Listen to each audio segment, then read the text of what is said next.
පිටරට විස්තර අපේ YouTube channel එකට ඔයාලව ගොඩක් ආදරයෙන් පිළිගන්නවා. විදේශ රැකියා, විදේශ අධ්‍යාපනය, විදේශ සංචාර වැනි ගොඩක් තොරතුරු දැනගන්න අපිව subscribe කරලා bell icon එකක් click කරලා තියාගන්න.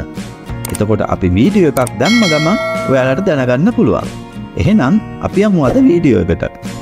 අද අපි මේ වීඩියෝ එකෙන් කතා කරන්න යන්නේ ඩබ්ලින් නීතිය පිළිබඳව. ඩබ්ලින් නීතිය කියන්නේ මොකක්ද? විශේෂයෙන්ම රිෆියුජි වීසා අයදුම් කිරීමේදී ඩබ්ලින් නීතිය බලපාන්නේ කොහොමද? ඒකට තියෙන ව්‍යතිරේක මොනවද? වගේ ඩබ්ලින් නීතියට අදාළ සෑම දෙයක් පිළිබඳවම අද මම කතා කරනවා. ඉතින් මේ වීඩියෝ එක ස්කිප් නොකර දිගටම මාත් එක්ක රැඳිලා ඉන්න කියලා මම ඔයාලට ආරාධනා කරනවා. මේ නීතිය අදාළ වෙන්නේ ෆින්ගර්ප්‍රින්ට් සම්බන්ධව. ෆින්ගර්ප්‍රින්ට් කියන්නේ ලොකු පරාසයක කතා කරන්න වෙන පුළුල් මාතෘකාවක්.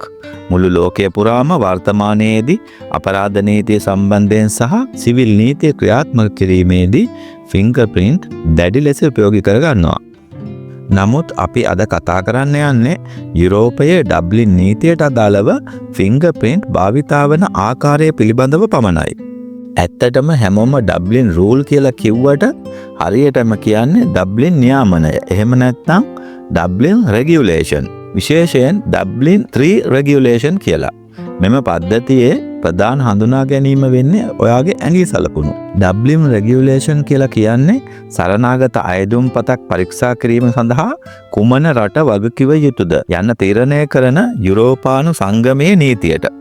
මේකට නෝර්වේ, ස්විට්සර්ලන්තය, අයිස්ලන්තය සහ ලිච්ටෙන්ස්ටයින් වැනි ආශ්‍රිත රටවල්ද බැඳිලා ඉන්නවා. ඒකේ මූලික මූලධර්මය එක් සමාජික රාජ්‍යයක් එක් සරණාගත ක්‍රියාපටිපාටියක් කියන එක. යුරෝපයේ රටවල් ඩබ්ලින් රෙගියුලේෂන් වලින් ඉලක්ක කිහිපයක් සපුරා ගන්න බලාපොරොත්තු වෙනවා. ඒකෙන් එකක් වෙන්නේ සරණාගතභාවය සඳහා රටවල් කිහිපයක අයදුම් කිරීම වැළැක්වීම. ඒකට කියන්නේ asylum shopping. ඒ වගේම සෑම සරණාගතයෙකුගේම අයදුම් පත එක් රටක් විසින් සකසන බව සහතික කිරීමත් බලාපොරොත්තු වෙනවා.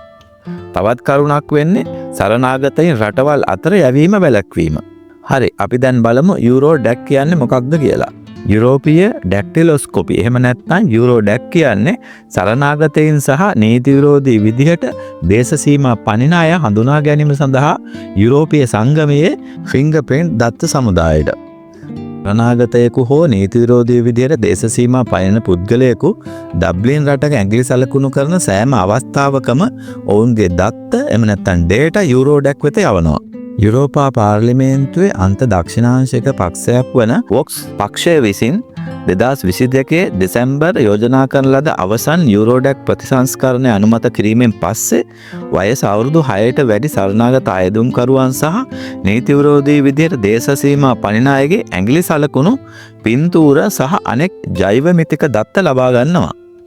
මේවා පසුව ඩිජිටල් ලෙස යුරෝපීය කොමිසමේ මධ්‍යම ඒකකට යවනු ලබන අතර දත්ත සමුදාය අනෙක් මුද්‍රණ සමග ස්වයංක්‍රීයවම පරීක්ෂා කරනවා.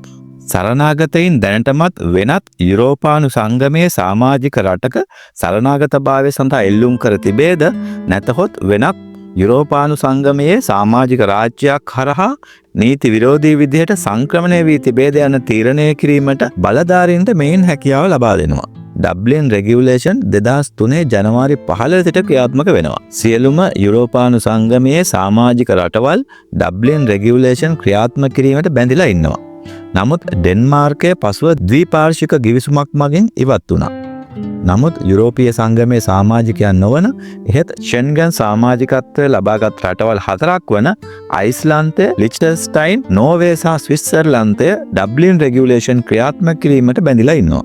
ඔයා ඕනෑම ඩබ්ලින් රටක උදාහරණයක් විදිහට ප්‍රංශ ජර්මනිය වගේ සරණාගතභාවය සඳහා එල්ලුම් කළාම බලධාරීන් ඔයාගේ ෆින්ගර්ප්‍රින්ට් අරගෙන යුරෝ ඩැක් මගින් පරීක්ෂා කරලා බලනවා. ඔයාගේ ඇඟිලි සලකුණු වලින් ඔයා වෙනත් ඩබ්ලින් රටක කලින් ලියාපදිංචි වෙලා තියෙන බව පෙන්වුම් කළොත් ඩබ්ලින් රෙගියුලේෂන් ක්‍රියාත්මක වීම පටන් ගන්නවා. ඔයා මොන වර්ගයක වීසා එකකින් හෝ ඇතුළු වූ පළමු ඩබ්ලින් රට සහ ඔයාගේ ෆින්ගර්ප්‍රින්ට් ලබාගත් ස්ථානයේ ගොඩක්ම වැදගත් වෙනවා.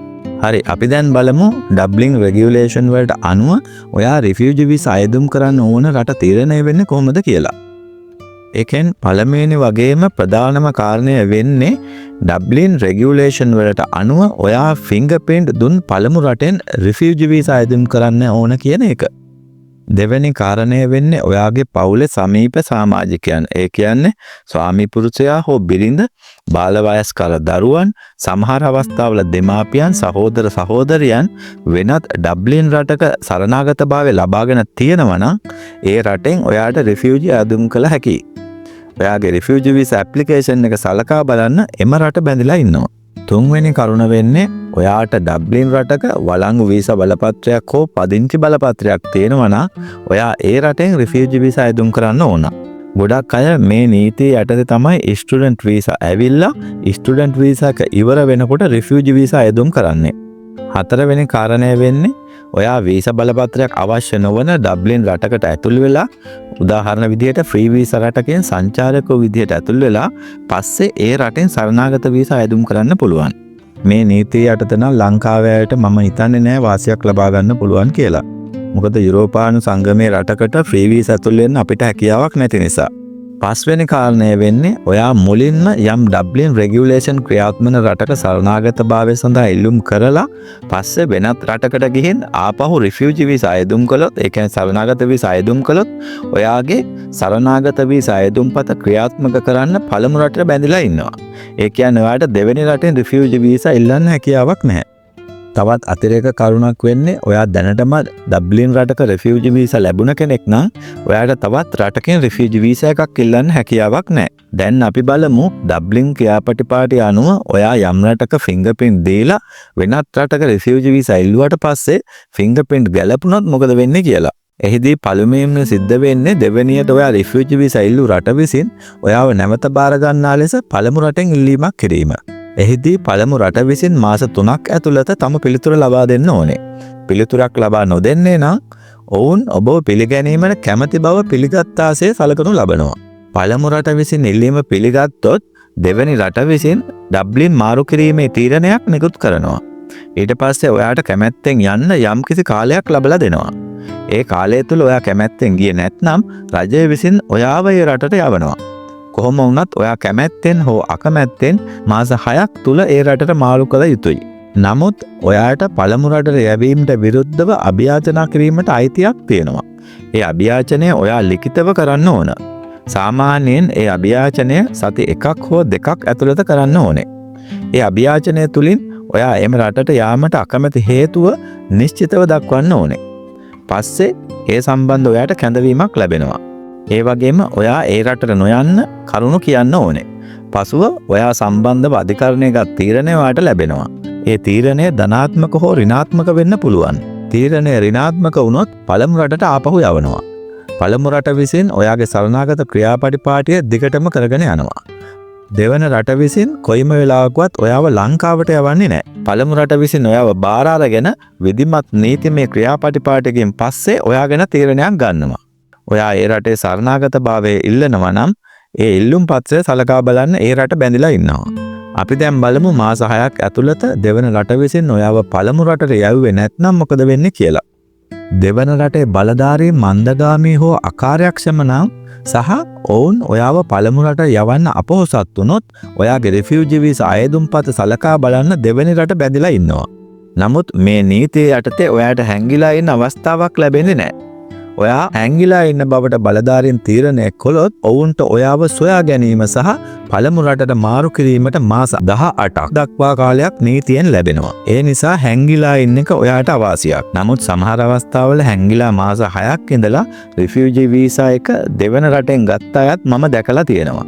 ඒ වගේම මාස 18ට හැංගිලා ඉඳලා රිෆියුජි වීසා ගත්ත අයත් මට මුණ ගැහිලා තියෙනවා. ඉතින් ඔයා ගැන වගකීම ඔයාම තමයි ගන්න ඕන. වැදගත්ම දේ වෙන්නේ හැම වෙලාවෙම නීතිය ගැන දැනුවත් වෙන්න. හැම ඩොකියුමන්ට් එකක්ම ෆයිල් කරලා තියාගන්න. දින වකවානු හොඳින් මතක තියාගන්න. ඔයාට ඩබ්ලින් මාරු කිරීමේ තීරණයක් ලැබුණොත් මාරු කිරීමට අදාළ දිනය සටහන් කරගන්න අමතක කරන්න එපා. මාස 6ක් ගත වෙලත් ඔයාව මාරු කරලා නැත්නම් ඉක්මනින්ම නීතිඥවරයෙක් මුණ ගැහෙන්න. එයින් පසුව නීතියට අනුව ඔයාට කටයුතු කරන්න පුළුවන්. මේ ඩබ්ලින් නීතියට අදාළව මම දන්න උදාහරණයක් ඔයාලට සරලව පැහැදිලි කරන්නම්. මගේ හොඳම යාළුවෙක් ලංකාවේ ඉඳලා විසිට් වීසා දාලා ජර්මනියට ආවා. එයා ජර්මනියේදී රිෆියුජි වීසා ඉල්ලුවේ නැහැ. ඒ වගේම ෆින්ගර්ප්‍රින්ට් දීලා තිබුණෙත් නැහැ.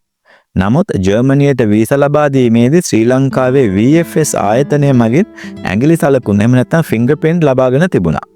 එයා ජර්මනියට ඇවිත් එක දවසක්වත් හිටියේ නැහැ. ප්‍රංශයට ආවා. ප්‍රංශයට ඇවිත් රිෆියුජි වීසා ඉල්ලුවා. එතනදී එයා ජර්මනියට ආවා කියලා යුරෝඩැක් එක මගින් සනාථ වුණා. ඊට පස්සේ ජර්මනියට යවිය යුතු බවට ප්‍රංශ රජය තීරණය කළා. ඒ අවස්ථාවේදී මගේ යාළුවා ඒ තීරණයට විරුද්ධව ඇපීල් කළා. එහෙම ඇපීල් කරන්න ඔහුට ඉතාමත් පෞද්ගලික සාධාරණ හේතුවක් තිබුණා. මට ඒ හේතුව මෙතෙන්දී පැහැදිලි කරන්න අමාරුයි. ඒ නිසා මගේ යාළුවාගේ රිෆියුජි අයදුම්පත ප්‍රංශය තුල වැඩිදුරටත් විමර්ශනය කරන්න ප්‍රංශ අධිකරණය තීරණය කළා. අන්තිමට මගේ යාළුවාට ප්‍රංශයේ අවුරුදු 10 රිෆියුජි වීසා එක ලැබුණා. ඩබ්ලින් රෙගියුලේෂන් වල 17.1 ස්වෛරීත්ව වගන්තියට අනුව ඕනෑම රටකට දැඩි නීති රීති යටතේ වුණත් වෙනත් රටක් වගකිය යුතු පුද්ගලයෙක් සම්බන්ධයෙන් ඕනෑම ඩබ්ලින් රටකට සරණාගත අයදුම්පතක් සලකා බලන්න තීරණය කරන්න පුළුවන්. ඒකෙන් අදහස් වෙන්නේ මම කලින් කිව්ව විදිහට ඔයා පළමු රටෙන් ෆින්ගර්ප්‍රින්ට් දීලා දෙවෙනි රටෙන් රිෆියුජි වීසා අයදුම් කළොත් නීතියට අනුකූලව ඔයාව පළමු රට යවන්න ඕන. නමුත් දෙවෙනි රටට මේ 17.1 ස්වෛරීත්ව වගන්තිය යටතේ ඔයාගේ අයදුම්පත සලකා බලන්න තීරණය කරන්නත් පුළුවන්. ඒක මානුෂීය විකල්පයක්. යම් රටක් එම නීතිය සානුකම්පිත හේතුන් මත භාවිතා කරන්න පුළුවන්. උදාහරණයක් විදිහට දරුණු රෝගාබාධ, භාෂා කුශලතා හෝ පෞල් සම්බන්ධතා වැනි ශක්තිමත් ඒකාබද්ධ සම්බන්ධතා හෝ වගකිය යුතු රටේ පද්ධතිමය ගැටලු නිසා මේ වගේ තීරණයක් ගන්න ඉඩ තියෙනවා. නමුත් ඒක අයිතියක් හැටියට ඔයාට ඉල්ලා සිටින්න බෑ. යම් රටක් විසින් ඒ තනිවම තීරණය කරන්න ඕනේ. නමුත් හොඳ නීතිඥයෙකුට ඔයාගේ තනි තත්ත්වයන් මත පදනම්ව ඔයාගේ අයදුම්පත සඳහා තර්ක කරන්න පුළුවන්. මේ නීතියේම 17.2 වගන්තිය තවත් වැදගත් කොටසක්. ඒක හඳුන්වන්නේ මානුෂීය වගන්තිය කියලා. එහිදී පෞල් නැවත එක්වීමේ නිර්ණායක සම්පූර්ණයෙන් සපුරා නොමැති වුණත් මානුෂීය හේතුන් මත යම් රටකට පවුලේ සමාජිකයන් ඒ රටට ගෙන්වා ගන්න ඉඩ සලසන නිශ්චිත රීතියක්. උදාහරණයක් විදිහට යැපෙන වැඩිහිටි දරුවන්, වැඩිහිටි දෙමාපියන් හෝ ඇතැම් අවස්ථාවල සහෝදර සහෝදරියන් තම රටට ගෙන්වා ගැනීමට සරණාගතයන්ට ඉඩ සලසනවා. තවත් වැදගත් රීතියක් වෙන්නේ මාස 18 රීතිය. ඔයා පළවෙනි ෆින්ගර්ප්‍රින්ට් එකෙන් පස්සේ සියලු ඩබ්ලින් රටවල භූමිය මාස 18කට වඩා වැඩි කාලයක් පිට වෙලා ගියොත් මුල් රටේ වගකීම මාස 18න් කල්ලිකුත් වෙනවා. ඒ නීතියේම දෙවෙනි කොටස වෙන්නේ අවුරුදු 5 රීතිය. ඔයා ඩබ්ලින් රටවල භූමියෙන් පිටත් වෙලා ගිහිල්ලා මාස 18කට කලින් නැවත ඩබ්ලින් භූමියකට ආපසු පැමිණියහොත් මුල් රටේ වගකීම ඔයාගේ ෆින්ගර්ප්‍රින්ට් එකෙන් පස්සේ වසර 5ක් දක්වා තියෙනවා. එක්සත් රාජධානියට ගිහින් රිෆියුජි දාන එකත් සැලකිය යුතු මට්ටමකින් වැඩි වෙලා තියෙනවා. ඒ නිසා අපි බලමු ඩබ්ලින් නීති එක්සත් රාජධානිය සහ යුරෝපා සංගමයේ රටවල් අතර ක්‍රියාත්මක වෙන්නේ කොහොමද කියන එක ගැන.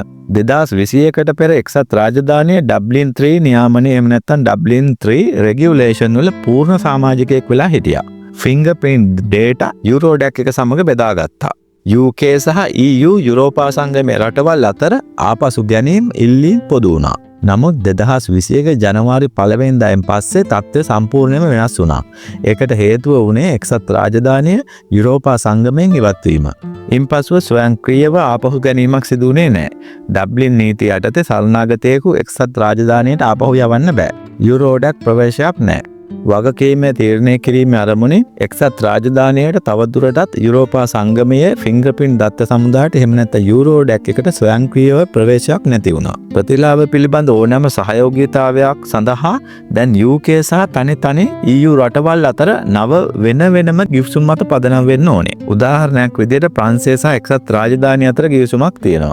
පසුගිය කාලේ මේ ගිවිසුමට අනුව ප්‍රංශයෙන් එක්සත් රාජධානියට පලා ගිය පුද්ගලයන් නැවත ප්‍රංශයට හරවා එවනු ලැබුවා. එතනදී ඩබ්ලින් රෙගියුලේෂන් අදාළ වුණේ නැහැ. අදාළ වුණේ රටවල් දෙක අතර ඇති කරගත් ගිවිසුම පමණයි. එක්සත් රාජධානිය ඩබ්ලින් වෙනුවට තමන්ගේම රාමුවක් ආදේශ කරගෙන ඒක වඩාත් සීමාකාරී සහ පළමු ආරක්ෂිත රටක් යන සංකල්පය මත පදනම් වෙලා ක්‍රියාත්මක කරනවා. ප්‍රධාන නීතිවලට ඇතුළත් වෙන්නේ ජාතිකත්ව සහ දේශ සීමා පනත 2022. ඒකට අනුව පුද්ගලයෙක් තමන් ළඟා වන පළමු ආරක්ෂිත රටේ සරණාගතභාවය ඉල්ලා සිටින්න ඕනේ. යම් පුද්ගලයෙක් ආරක්ෂිත රටක් කරහා ඕනෑම යුරෝපා සංගමයේ සමාජික රටක් උදාහරණයක් විදිහට ගන්න පුළුවන්. එක්සත් රාජධානියට ආවොත් ඔවුන්ගේ සරණාගත ඉල්ලීම අනුමත කළ නොහැකි එකක් ලෙස සැලකනවා. උදාහරණයක් විදිහට යම් පුද්ගලයෙකු යුරෝපා සංගමයේ රටක් කරා එක්සත් රාජධානියට ගිහිල්ලා සරණාගතභාවයේ ඉල්ලුවොත් ඒ රට විසින් එම පුද්ගලයාගේ සරණාගත අයදුම්පත අනුමත කළ නොහැකි එකක් ලෙස සැලකනවා. නමුත් ඒ නිශ්චිත යුරෝපා සංගමයේ රටකට එම පුද්ගලයා යැවීමට රටවල් දෙක අතර කිවිසුමක් නොතිබුණොත් ඩබ්ලින් රෙගියුලේෂන් හරහා ඔවුන්ට යවන්න කිසිදු හැකියාවක් නැහැ. ඒ වගේම එක්සත් රාජධානියේ සිටින පුද්ගලයෙකුට යුරෝපා සංගමයේ රටකට ගිහිල්ලා සරණාගතභාවය ඉල්ලා සිටින්න පුළුවන්. ඒ පුද්ගලයා සම්බන්ධයෙන් යුරෝපා සංගමයේ රට විසින් සාමාන්‍ය ක්‍රියාපටිපාටියට අනුකූලව යුරෝඩැක් එක පරීක්ෂා කරනවා.